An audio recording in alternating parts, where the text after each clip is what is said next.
Welcome to the Board Game Community Show. I'm your host, Riley Stark. Join me as I get to know folks in this community.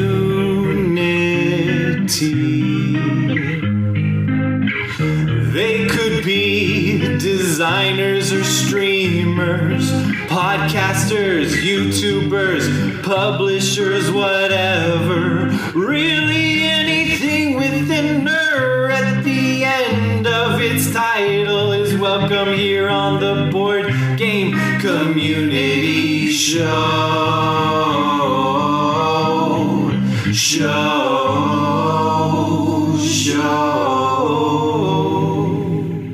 Welcome back to the Board Game Community Show. Today I am super excited to have somebody on that I have wanted to have on for a really long time. Nikki Valens. How are you doing? I'm good. It's great to be here. Thanks for having me. How you doing? Yeah, I'm great. Thanks for coming on. Thanks for, I always feel so nervous to ask people on Twitter to just drop into their DMs and be like, hey, you want to come on my little show? So thanks. Yeah, of course. I mean, it's fine. You gotta find a way to contact people. It's fine. Yeah, exactly. So Nikki has done a lot of different designs. Most of them, I think all but one on your BGG at least, is co-op. Yeah, I like co-op games. I like working with people to get things done, and it's just kind of my vibe. Yeah. Me too. I love co-op, which is why your games are always such a hit with me. Like Arkham Horror 3rd Edition. Just genius. That is one of the best games out there for me. Thank you. Yeah. And then I'm like Mansions of Madness I haven't played yet, but I've watched so many playthroughs of it because I'm just like, one of these days I need to get it and play this, because this is like, there's a story, you're working together, it's really hard. And I love that. Yeah, so, give it a chance if you can. There's some really great stories in there, and a lot of opportunities for sort of improvisational role play at the table with that one. Oh, which I love. We, improv. You kind of have you started making a source book, like a tabletop role-playing source book way back in the day, right? Yeah, like I haven't actually published it or anything, but I've spent a fair amount of my pre-professional game design career as doing like just making my own RPG systems or like making supplements for other RPG systems and stuff like that. So I've got quite a few years of role playing and GMing under my belt. Yeah. Which I think shows in the games you create, because it has this very like narrative driven tie-in. Motivates people and really helps people invest. So, hey, I appreciate that. Nice. Do you find yourself playing very many role-playing games nowadays? Not as much these days as I used to. I actually miss it quite a lot. I haven't gotten to run a game for quite a while. I just haven't had time. And all of my friends are kind of in the same position. We're all just so busy that it's hard to, kind of get a group together with any amount of regularity. I've done some one-shots here and there that have been really fun. But yeah, I'm kind of starting to settle into a place where I'm like, I want to try to find some more games to play. Nice. Yeah, it's good. I do an actual play podcast as well, and the reason I did that was because then it kind of forced people to stick to a certain schedule. So it's a way to trick your friends into playing games with you. That's kind of the reason I started streaming on Twitch, actually. I had realized that I hadn't played video games in a really long time and I missed it. And the only way I could hold myself accountable to actually play some video games on a regular basis was to be like, hey, I'm going to stream it. Someone come watch me and like keep me in check. That's so cool.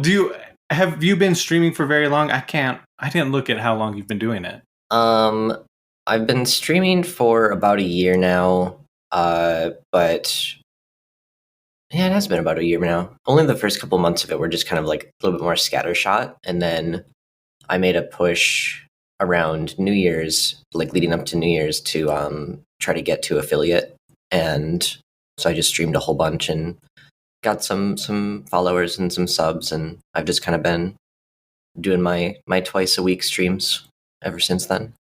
That's awesome. Are there certain games I've watched only a couple of them, and never live, unfortunately. As my listeners know, live is always the hardest thing for me to watch. Mm-hmm. But I like watching the VOD. I like that that's available. Mm-hmm. But yeah, are there certain games you like to do?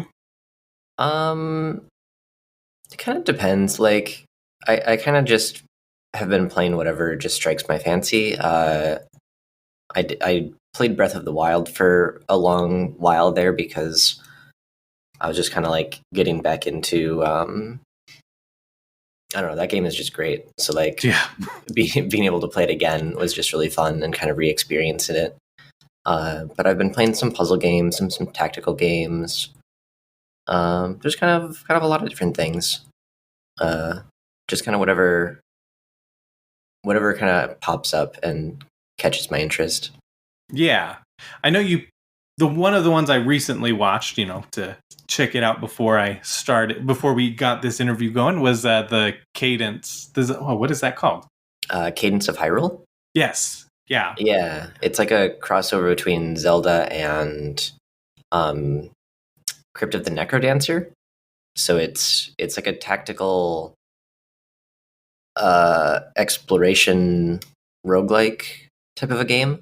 Although Cadence isn't. Cadence isn't really a roguelike. It's more of kind of the classical adventure Zelda format, but like to the mechanics of Crypt of the Necrodancer.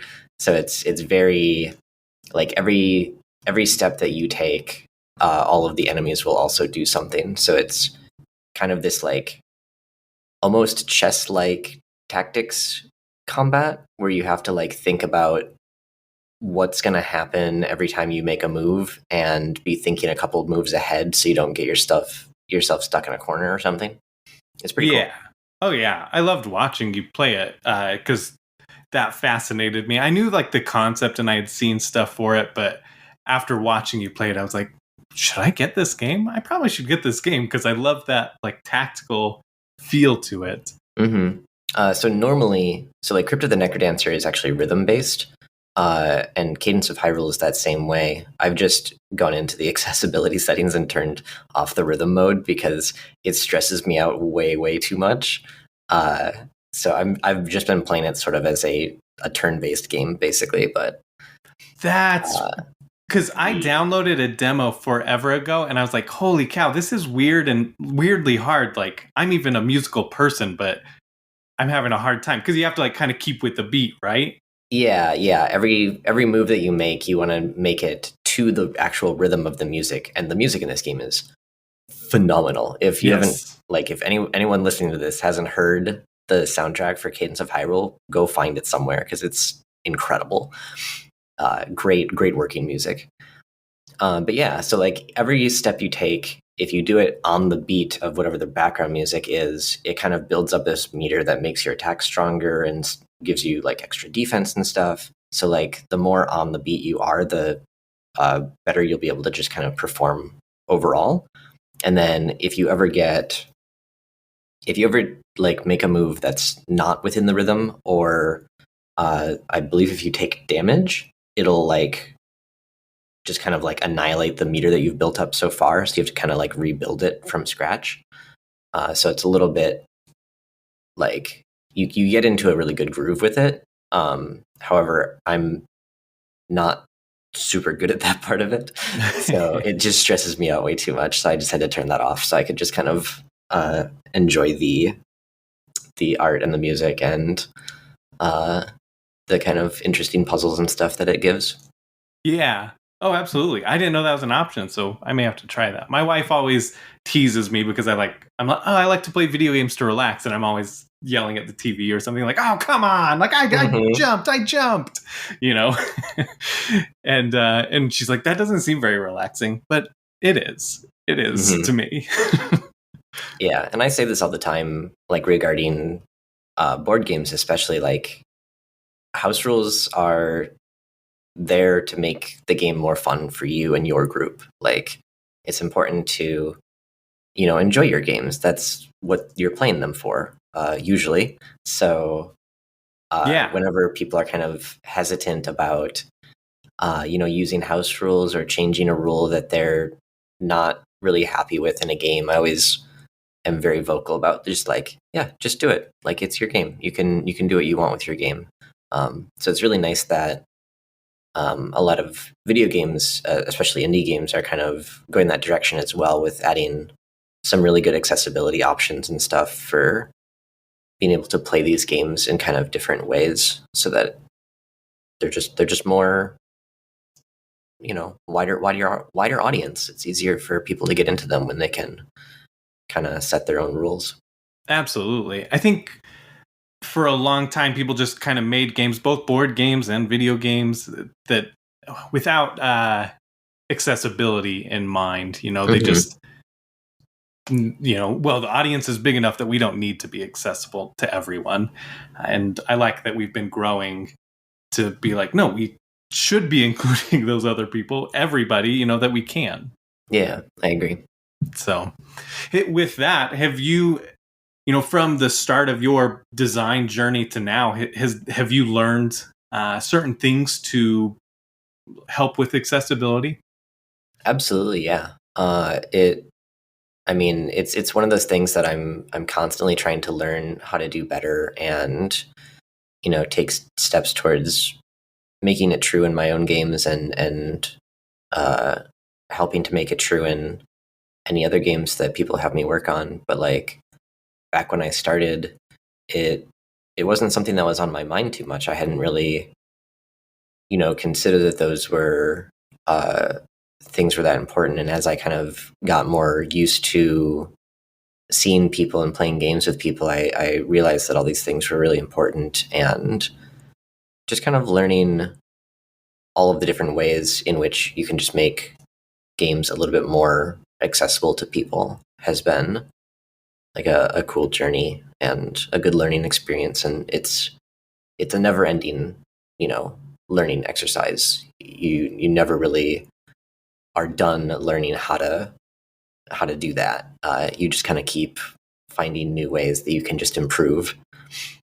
But it's good. I mean, I started out with thinking of just kind of the most basic level of accessibility stuff that you can really do, of like, hey, is this UI for my game, colorblind friendly and stuff like that.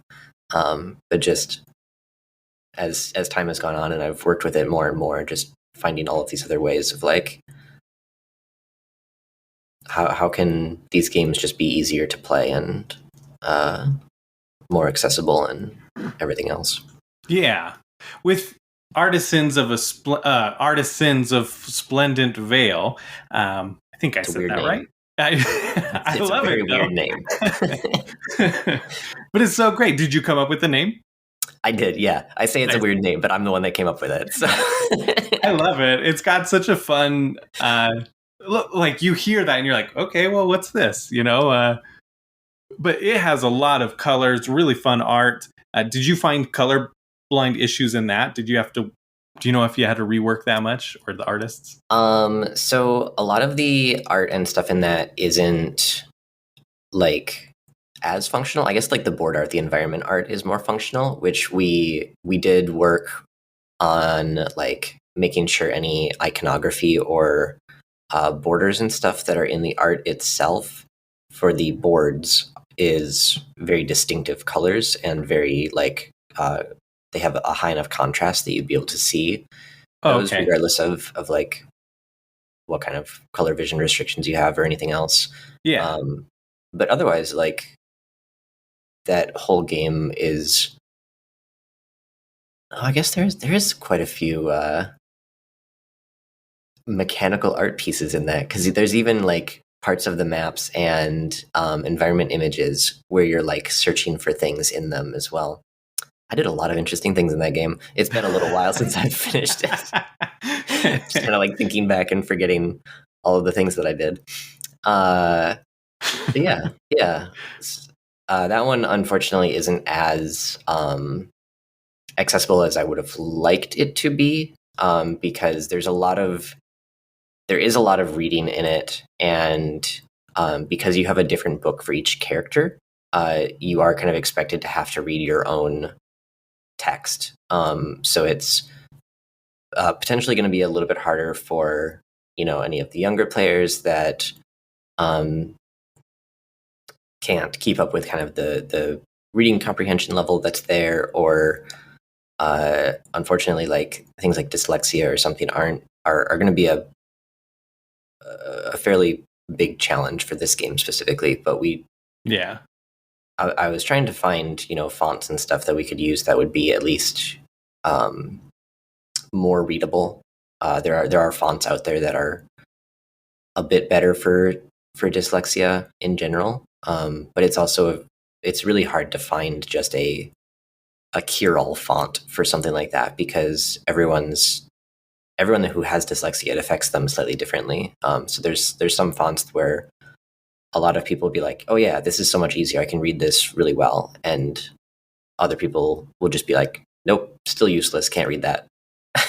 That is so fascinating to me. Like, I have some dyslexia, and so for me, a lot of times numbers are the hardest things. Like, if you're saying like there's two sets of four, that if they're higher than 15 or whatever, I'll like mix those numbers always get jumbled together for me. Sure.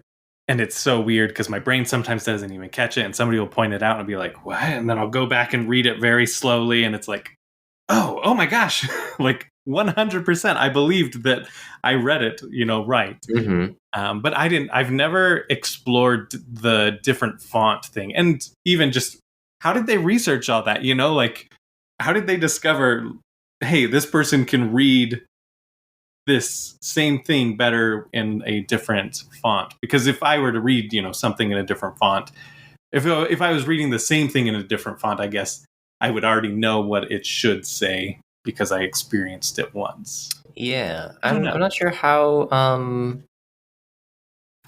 people go about like testing those different things. The ways that I've done it is just kind of like taking just kind of chunks of text, and just kind of putting them in different fonts, and trying to read them myself, and then kind of having some people that I know read over them and tell me if they struggled with any different parts of it.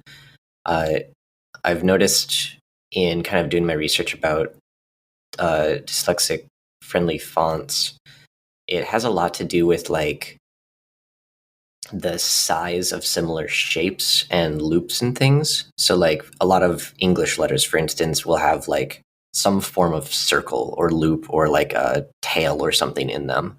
And like having those be different, like slightly different sizes or shapes, helps a lot of people. So having fonts that specifically are going out of their way to make like a B, a D, a P, and a Q, and a G all have like, slightly different shapes and sizes. So they're not all essentially just a circle with a stick coming out of it. Then yeah. That literally just blew my mind, because as you say that, like yesterday I had that happen where somebody said, I'm turning 29 in 6 days. And I thought they said, I'm turning 6 in 29 days. And I was like, that's not right. You are a very, like, and that it's because maybe they were born in a leap year. Yeah. Yeah. But it's, those loops, the 6 and the 9, and they can blur together to me. And then as I think about, like, I'll often switch things. If you have like B words and P words and D words all next to each other, that's when I start to get jumbled. And wow, I never realized what it was. Oh my gosh, you might have just changed my life. So yeah, there's some really interesting research out there about dyslexia and like different fonts and stuff that you might want to look into. There's some cool stuff. You also Yeah. might find that as you're looking at it, you'll have what I talked about earlier, where some of them are like, oh yeah, this one's really good, and then other ones where it's like a lot of people will say like, oh, this is the font that I like to use, and you'll be like, nope, that one's bad. That's so cool. Well, what is it about co-op exactly that you love? Like, what draws you to that?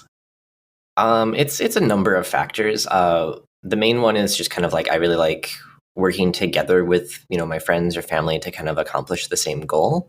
I'm not a very competitive person at heart. I don't really like playing competitive games that much because whether I'm good at them or bad at them is kind of irrelevant. Like it just kind of feels more adversarial. And I just kind of like want to enjoy my time with my friends and kind of like be working toward the same goal so that if any one of us is struggling with something, someone else can kind of be like, oh, well, we could do it like this, or we could try this way or something. And kind of, it's just more community driven, more like helping each other, which I just kind of, I like that. I don't know. It feels good. Yeah. Oh, yeah. That's how I feel. So I just wanted to double check on that, Do you have a favorite co-op game? Oh gosh, I don't. It changes every day. I think today I'll say it's Magic Maze. I like Magic Maze a lot. It's got a very cool, like everyone's working together to try to accomplish the same goal, but then overcoming the restricted communication between everybody. Actually, I should just explain what Magic Maze is. So you're working together to control these 4 different pawns on a board that's just kind of being generated as you're exploring it. A little bit like Escape or some of those other games. But the goal is like to get each of these 4 pawns to a specific spot on the map. And then once that's done, you have to get them all like out of this like essentially a dungeon thing that they're in. It's thematically it's a mall. It's like a fantasy mall that they're in. Yeah. But there's a timer in it, and you're not allowed to talk to each other except at very specific spots. And each player only controls certain actions. But everyone is working together to control all 4 of the pawns. So I might only be able to move pawns to the north, whilst moving them in other directions or doing other things is the responsibility of the other players. So basically, I have to be paying attention to all 4 of these pawns at the same time, be understanding where we're trying to get them so that I can move them north whenever that needs to happen, because I'm the only person that can do it. Which leads to really goofy like interactions and like team play stuff where if one person isn't on the same like wavelength as to like what we're trying to do right now as the others, people will keep looking at that person like, you need to do the thing. And they're like, I don't know what I'm supposed to do. And you start to have this like, I'll move this piece. And they're like, no, they move that piece back. And you're like, oh, I'll move this piece then. And they just kind of like are doing stuff. One of my favorite stories from that, I was playing with some coworkers back when I was at FFG, and we were like, everyone was clearly in agreement. Like we knew where this one pawn had to get to, and everyone kept like trying to like get it to go that way. And we needed like the one player who had the movement of direction that we had to move it. And we kept looking at him and like trying to get him to do the thing. And he's like clearly like just doing like, what, this isn't working. This isn't what we need to do like now, kind of face at us and like kind of moving things back. And we're trying to like, no, we gotta go this way. We gotta go this way. And then eventually like he finally makes the move that we wanted him to make, but he doesn't like move it quite as far as we thought. And then we all kind of look at the board and we're like, oh. And like as a group, we all had this collective realization that there was a wall on the board that none of us saw except for him. And Oh we my were all just like, goodness. oh, okay, yeah, kind of like, and then we just started moving it around in a different path to get there. But it was like such a cool moment where like literally the entire group, except for one person, just didn't understand the task at hand. And like, as soon as we hit that one wall, we were just like, oh, oh yeah, you were right the whole time. Okay, we'll go your way now. I love that. And I love that in co-op, when co-op games get that moment where it's just like you have a frustration with a certain player because you don't realize something, and then when you do realize it, you're like, oops, my bad. Hey, we're cool, right? Yeah. There's some really fun moments, especially with like the restricted communication type co-op games. I think looking back on it, so I only in the last few years here have found out that I'm autistic. So for a lot of my career, I didn't know that. And I didn't really understand why I had a lot of trouble communicating with people. So these limited communication cooperative games have always felt really interesting to me. And looking back on it, like I now have kind of a better understanding of why that is. Like when you cut off everyone's normal way of communicating with each other, it kind of puts everyone at the same level in terms of like, how do you accomplish this goal? So for me, as someone who always struggled to be able to communicate with people, it's like, oh, I feel like I'm finally like, able to work with people on the same level as they are at in terms of communicating with them. So like those games always feel really interesting because like I know I'm like working toward the same goal, and like we all have the same frustration of like, how do I convey this information that I need to convey without being able to just say it? So yeah, it's pretty interesting. There's a number of games like that, and like obviously Quirky Circuits is one of my games that I did that with as well, where there's limited communication. Yeah, I was about to ask, like, is that partially why you did Quirky Circuits that way, or? Yeah. So Quirky Circuits originally started with like, I wanted a cooperative programming game, action programming game, and there just wasn't any like out there that really satisfied what I wanted. There's like a few of them, but they just didn't quite do what I wanted. So I was just like, I'll just make my own. It's fine. And I originally started it knowing like I would like this to be a limited communication cooperative game, because that just works really well with the action programming aspect of it. And then as I was trying to figure out how to get some of it to like work, I suddenly realized that the idea of having like players taking turns doing a thing was restricting me in a way that I didn't like. And I realized like, oh, I could just do something similar to like what the mind does, where it's not about taking turns. It's about like knowing what comes next and being able to make the correct play. So I kind of switched it over to that, which really made the design all come together and kind of function, which is really cool. Yeah. Oh, absolutely. I haven't gone to play it yet, but it has been on my my wish list for a long time. I just never see it at my local game store. I probably should just order it online at this point. Yeah. So we released another box, a smaller box that's only $20 that should be in like Barnes and Noble and a little bit easier accessible. That one. Oh, is that the standalone expansion one? Yeah, it's called like Penny and Gizmo's Snow Day or something like that. That's right. Yes.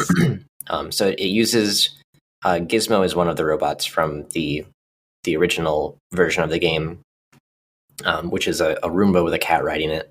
Right. And Penny is a new robot that wasn't in the original game. That is a penguin who kind of like slides around and does stuff. Yeah. So there's a few levels for both of those two robots in there. It's a much smaller package, so it's only $20 instead of the like $50, I believe the original was.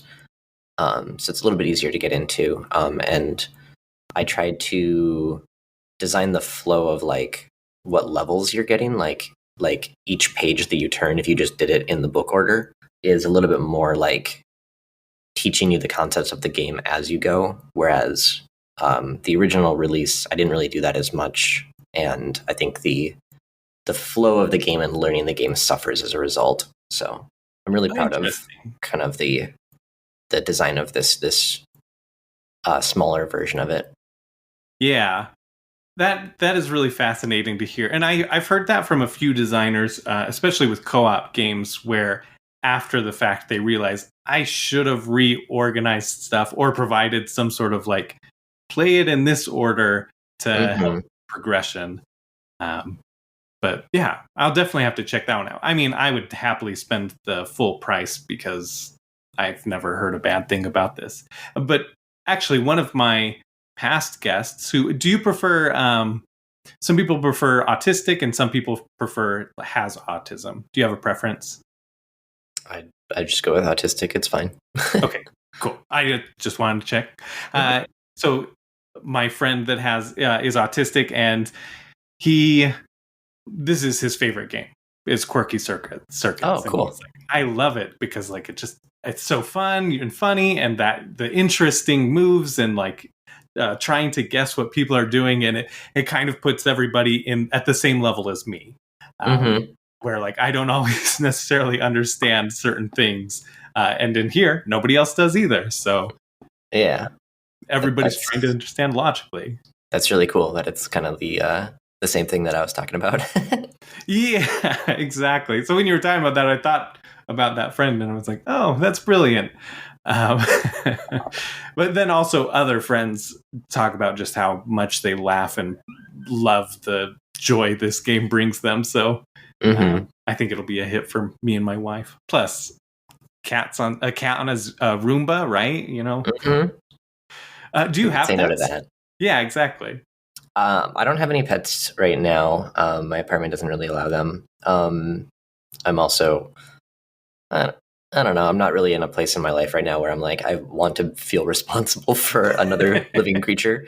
I think, killing my houseplants is good enough. Yeah, I feel that. We have a lot of pets, but our houseplants still die plenty. And part of that is because we have pets, and they love to tear things out of soil. That happens, yeah. Yeah. With that, I get. Is it okay to talk about being autistic and gaming and everything? Yeah, it's fine. Okay. If you prefer not, we're totally fine to move on. We're good. Okay, cool.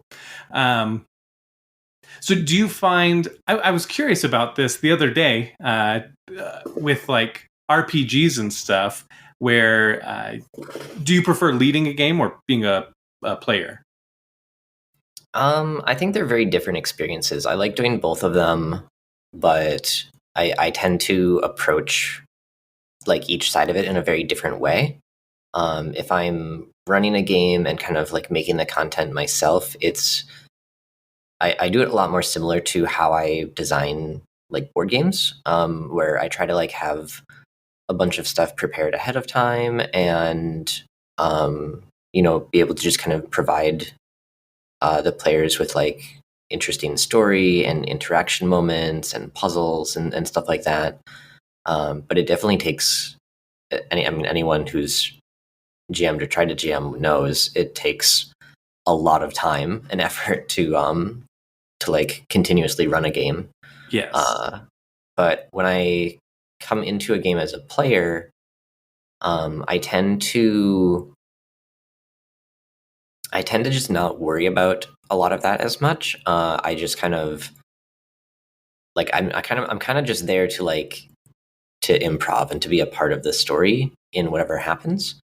So usually I'll make a character and I'll kind of just give them enough of a what are their motivations, what's their driving, force, like what do they like, what do they dislike, right, so that in any given situation I can kind of just embody them as a character and just be like, okay, what would this how would this character actually react right now, and just kind of do it very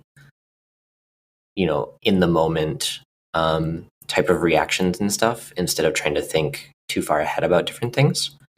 But I also use role playing as a way to sort of explore who I am as a person. So a lot of, finding myself, like figuring out my gender and figuring out like what my autism means to me and different things like that, are things I've explored in actual role playing games, like as characters and stuff. I'll just play characters that are like different genders than I am and just kind of see what that is like. It's kind of like just trying on a personality or a different identity for a bit and just being like, what would this be like to be like this? And I've learned a lot of things about myself as a result, which is really fun. That's fascinating. I love that. Was there a certain moment where you like realized they them for you? One of those role playing characters was actually a big factor in that. So I had been for quite a while, felt a little out of place in like women's get together type stuff. So like FFG, for instance, we had like a ladies lunch type of a thing where we would just kind of like, we would all get together and just kind of have lunch together, once a month or something, just to kind of, have that camaraderie with each other. And I started feeling kind of out of place because my experiences are very different than a cis woman's is.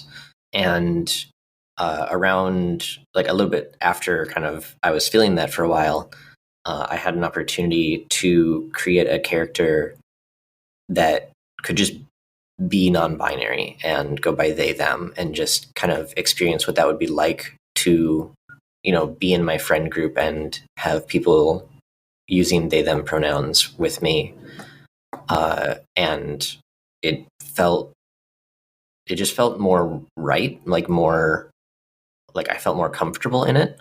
So like after playing that character for a few sessions, I was like, hey, I think I want to be they them in real life too. And just kind of like it just kind of came out of that. That is so cool. Well, I'm glad you got to experience that and be able to have that. Did you do that with your group there? Kind of your like telling them first, and I guess sort of coming out, right? Kind of. It didn't really happen like in a session or anything. It was kind of just a realization that I had over the course of those sessions, and then just kind of telling people, kind of in our own, private interactions and stuff. Yeah. Well, that's really cool. Thanks for sharing that. So yeah. Yeah. There's all kinds of good stuff that you can do with role playing. It's a really strong medium for kind of learning about yourself and sort of self-analyzing and being able to, I guess I don't want to say like improve yourself. That's not the word I'm looking for, but like there's a lot of those like psychological benefits to being able to explore yourself in a non-destructive, low impact way. Oh yeah. I have found that even, like as I'm improvising characters while doing it, a lot of the times they'll naturally be male. And I'm like, holy wow, look at this like subliminal bias that I have that like when they're like, oh, I want to go talk to somebody on the street, I'm just like, well, there's this guy, and it's like 90% of the time it's a guy, and I'm like, wow, I need to really adjust that, like, which was eye-opening for myself. One of those weird things that I'm sure I never would have realized it had it not been for that. But yeah. I'm a sexist person. That's what I'm saying. I mean, that bias exists for everybody. The if you just took a random like, oh, imagine a person, like you're gonna end up imagining a person that's similar to you, that's like similar to the majority of people that you are around and that you've seen. That's very true. Yeah. Just it's kind of a psychology. It's that safe space of that comfort. of familiarity, I guess. Mm-hmm. I have skipped so many of the standard questions of this because we've just gone off, which is fine. I don't think I'll go back to a lot of them because I'm sure that you've answered how did you get into board games? How did you get into design on other podcasts, right? Yeah, everybody asks me that. Yeah. So I think we can just skip that unless you feel like, you know what, I really want to talk about it. I mean, we kind of already talked about it a little bit, like starting with role-playing design and stuff like that. True. Well, then this part of the show, I usually transfer over to what you do outside of board gaming. So we've talked about role-playing. We've talked about video games. Are there other things you like to do outside of board gaming? I like to read and watch like different animation and stuff. I'm a big fan of comics and animation as a medium. I think it's a very accessible, but also the kind of the artistry to it is really interesting. So like a lot of the time when I'm watching animation, I'm doing the same thing that I do when I play games. A lot of times when I'm playing games, I'm actually just analyzing them. I'm not really playing them that much. So I'm more just like breaking them down and thinking about the design of them. And I do that a lot with animation as well, where I'm thinking about like how, the animation is being put together and when style changes happen and stuff like that. I'm very aware of it. So like one of the things, probably the most common thing when my partner and I are watching something is something will happen and I'll just go like, oh, that's a cool art shift. Or like, oh, that was really good animation right there. Is just kind of like a comment that I just am constantly making. And my partner is also an artist and an animator. So like they're really into it as well. So we just kind of nerd out about different animation stuff and whatnot. That's really cool. Do you have I do want to ask, do you have favorite shows or things like that? But also, is there a favorite style you like? I wouldn't say there's a favorite style that I have. Every different type of story and different characters and stuff have like really good ways that they get shown. And like even within groupings of different animation and stuff that you would think about, there's still like all of these really different details in it. So like a lot of people, for instance, think of, Japanese animation as being like a very specific style, but like it's not really. Like there's tons of different variations within that kind of, anime-esque look. And how each of those gets, put together and like how they handle different types of scenes is very different. And I think every story kind of has its own needs that the animation can meet in different ways. So something that's, very calm or kind of chill, like a Ghibli movie, for instance, is, it's very soft. The lines are very rounded. There's like softer colors and stuff like that. Whereas if you look at something like Haikyuu, which is a volleyball sports anime, it's much sharper, it's much brighter. The animation is very quick, and whenever they have like really tense moments of like they're in a tournament right now and they're going to do this cool play and they spike the ball, and like the animation style is just like changing shot to shot as the like action is playing out, because it like helps to convey each of those individual moments. So like the moment that they like go to spike the ball, it's like the entire art style basically changes, and you get this like almost like slow motion, really cinematic moments with it and stuff like that. That's rad. Even as you're describing it, I'm picturing all these different like. I've never seen this show, but like I'm just picturing that different like. In a lot of animes, they do like the background will go away and it'll be like bubble effects or line effects, star effects, whatever it is. Yeah. And there's a lot of ways like that to just kind of show moods and emotions and stuff as well. Yeah. I will say if you're into animation at all, whether you like volleyball or not, Haikyuu is actually a really good like show to just check out because the animation in it is really, really good, and the ways that they specifically use different animation styles and different art styles to kind of convey all of the different scenes is very cool. It'll really get you kind of jazzed up about volleyball, whether you care about it or not, because I love volleyball. They do some really cool stuff. That's rad. I'll have to check it out. Haikyuu.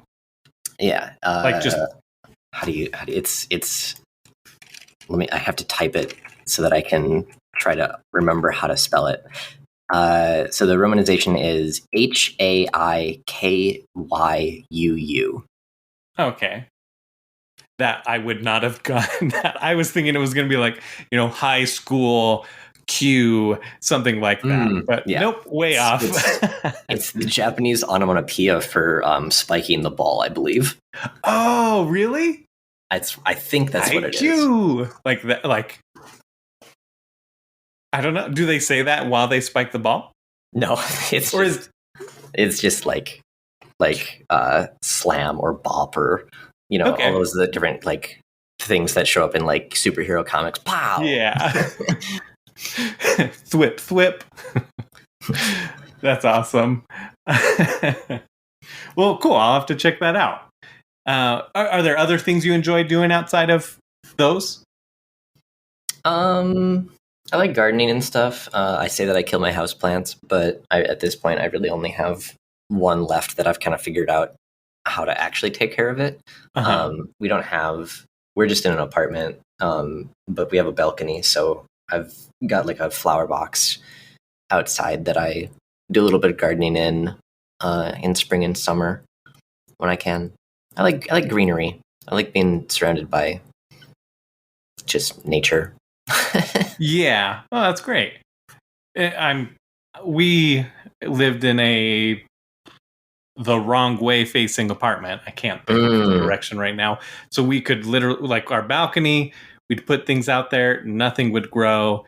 Inside the house, all the windows didn't ever get the right lighting, plus cats inside.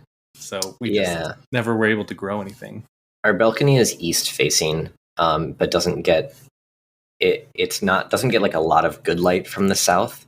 And we're in Minnesota here, so we're way up north. So the south facing windows and balcony and stuff is really where you get a lot of the sunlight for us. So I can't really grow things that want like a lot of sun because they're just not going to get it for half of the day, which is pretty unfortunate. But the east facing windows at least means that it's easier to get up in the morning. There'll just be some light, thrown in my eyes, and I'll just be like, okay, fine, I'm up. Yeah, I get that. Well, I didn't prep you for this next part, but oh boy, testing your improv here. Here we go.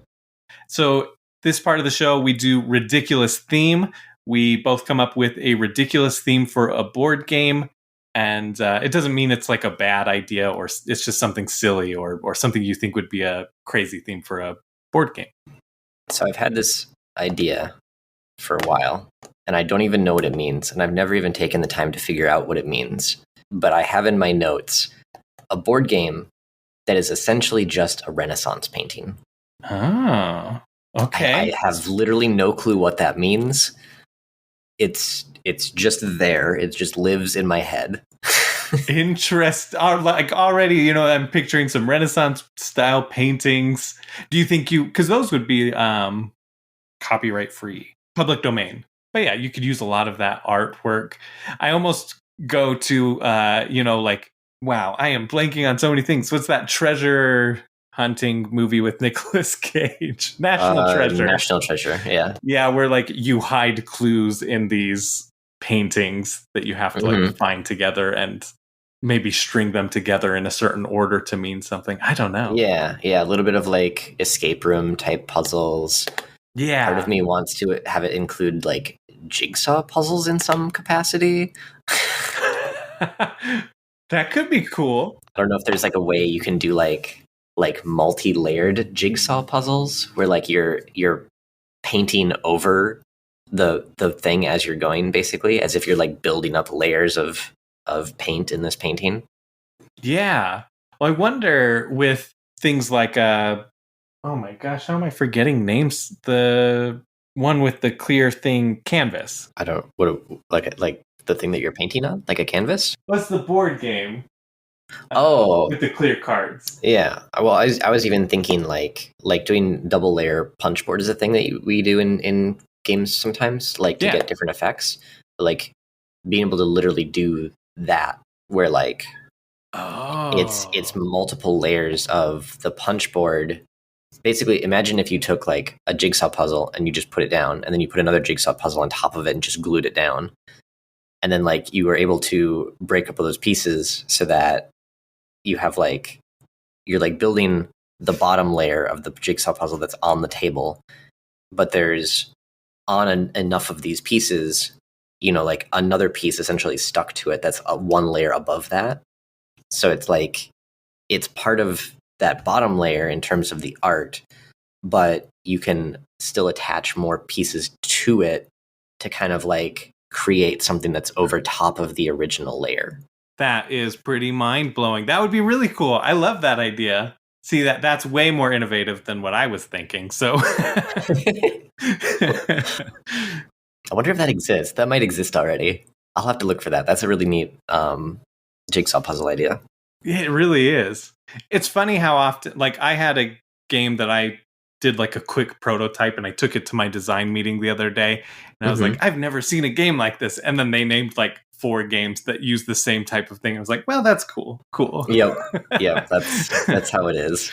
Yeah. But you just try and make it your own, do something different with it. So yeah, I love that idea. That's very fun.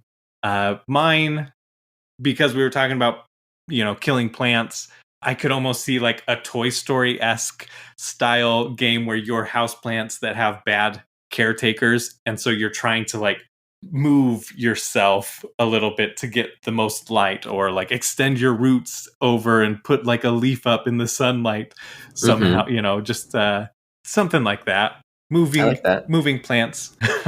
So the one house plant I have left is a pothos plant. So they're these just vines that'll just kind of keep going until they're pretty easy to just like be able to cut a vine off and like just kind of transplant them and like propagate them, which I haven't done yet, but we've had this one for a while now. It's just kind of going. At some point months and months ago, one of its vines just got onto the table that it was next to and just kind of started growing that direction. So there's just like, it essentially just has like an arm that's just kind of like going behind our TV, and it just kind of keeps going that direction. And it's got like some other limbs that are just kind of like going off in different ways. And that's really cool. It's just kind of exploring the space, Yeah. It's like, hey, what's over here? Plants, I think, are really interesting. I work with like soil for my day job, so you'd think I'd be a better gardener, but I'm not. What do you do with soil? I use biologicals to help make the soil healthy so that whatever's in it grows better. Yeah. Lots of bacteria and fungi. Nice. The good stuff. Yeah, exactly. It's funny, actually, because I'm allergic to grass, and I work a lot with grass. And I'm also allergic to grass. Are you really? I have a great hatred for lawns. Yeah, I rarely... I feel so bad because, well, our neighborhood people don't take care of their grass that much. So my grass being a little bit overgrown from time to time isn't so bad. It's just hard for me to be like, I'm going to go mow the lawn and then be itchy all day. Mm-hmm. Yeah, if or when I eventually have a house, I'm absolutely just going to tear up all of the grass and just make it all garden. And if we need more ground covering, I'm just going to put in like clover of some kind. Oh, there you go. Yeah, I've seen stuff like that. It looks great. Mm-hmm. There's so many prettier things than grass. Like grass is a very cool, very wonderful thing that should definitely exist in the places where grass is meant to exist in the world, and not in my lawn. Yeah. Oh, yeah. That's very That's a very good way of putting it. The savannah, great place for grass. Does wonders there. Grass is excellent there in the savannah. Here in my yard, no, thank you. All it does is waste water and make me itch. Yeah, yeah, exactly. See, you get it. I keep thinking about doing something like that in our front yard, at least getting rid of some of it. Mm-hmm. So it's less to maintain. But anyways, yeah, grass. Ugh. I forget where I was going with that. Oh, yeah, I used to be a germaphobe until I worked with bacteria all the time. And now I'm like, drop something on the ground. I'm like, well, whatever. Like, I'll still eat it, you know? So that's one thing I got over. Obviously, allergies I can't just get over. Yeah. Well, is there anything you want to plug before we wrap up? Yeah, well, if people want to follow me, Twitter is actually the best way to do that. Just kind of see what I'm up to. My Twitter handle is at Valens 116. So it's just VALENS 116.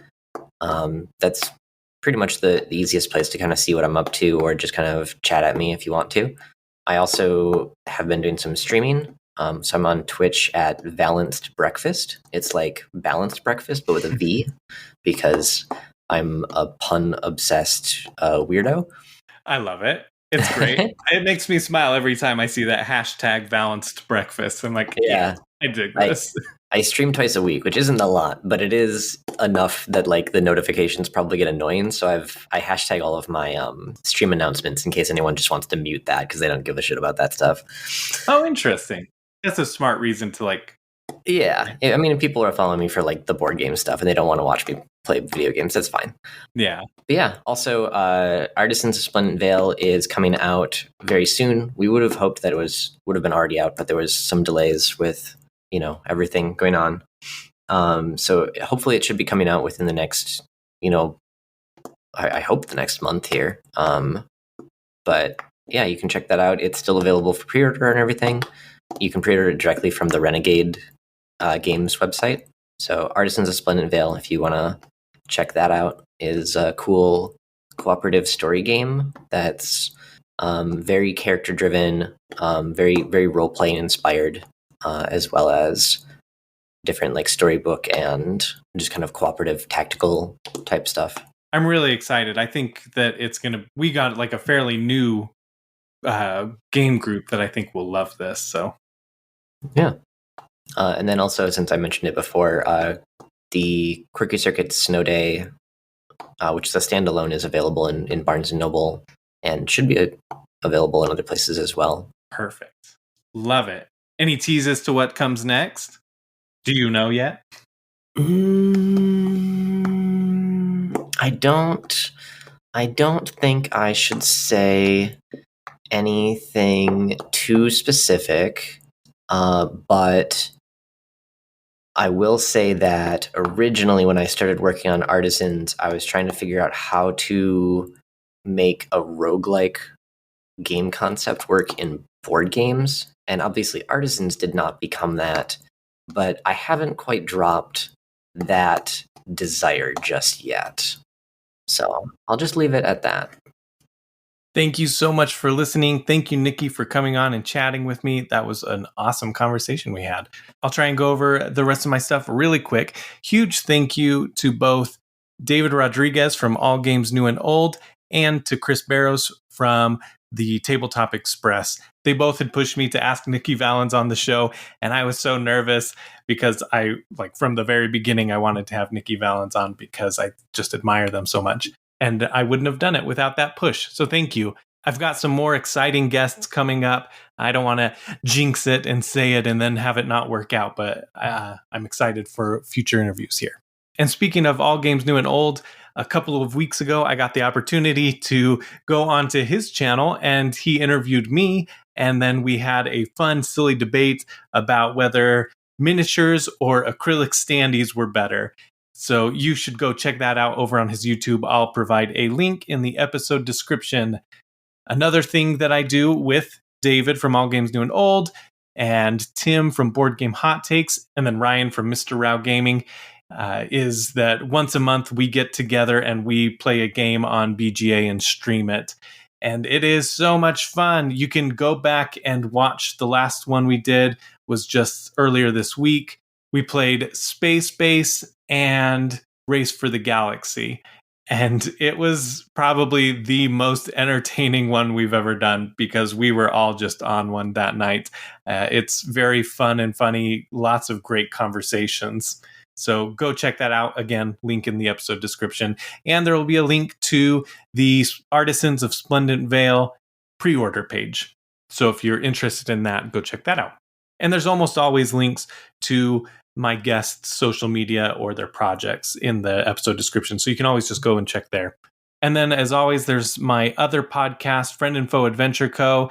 It's an immaturely mature actual play podcast where we play the Borderlands style tabletop RPG, and we have a lot of fun doing it. But a lot of the times it gets over the top violent and explicit. So listener discretion advised. And also, I've been added as an ambassador to the What You've Been Playing Wednesday segment over on the Cardboard Conjecture podcast. So you can go back, and this last week I talked about Wonderland's War. The week before that, I talked about Outer Rim, Unfinished Business. You can hear me there, along with so many other awesome content creators. All right, that's it. If you enjoyed the show, go rate and review it wherever you're listening to this from. Until next time, keep nerding out. When I first kind of moved up to where I'm living now in Roseville for FFG, I didn't really have any friends up here. And I made some friends with someone who was actually an intern at FFG. And we would get together and kind of play games every now and then just to kind of hang out. And one of the games we ended up playing is Suro.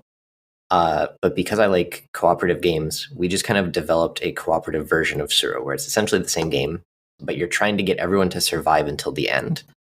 And it's not really much of a game. It's kind of just like a thing that you're doing, while you're just kind of catching up, because it's not really difficult or anything. But it kind of became just like a really good opening to any kind of game night that we would have. We were just like, oh, let's just play this for a little bit and see if we can all manage to survive to the end.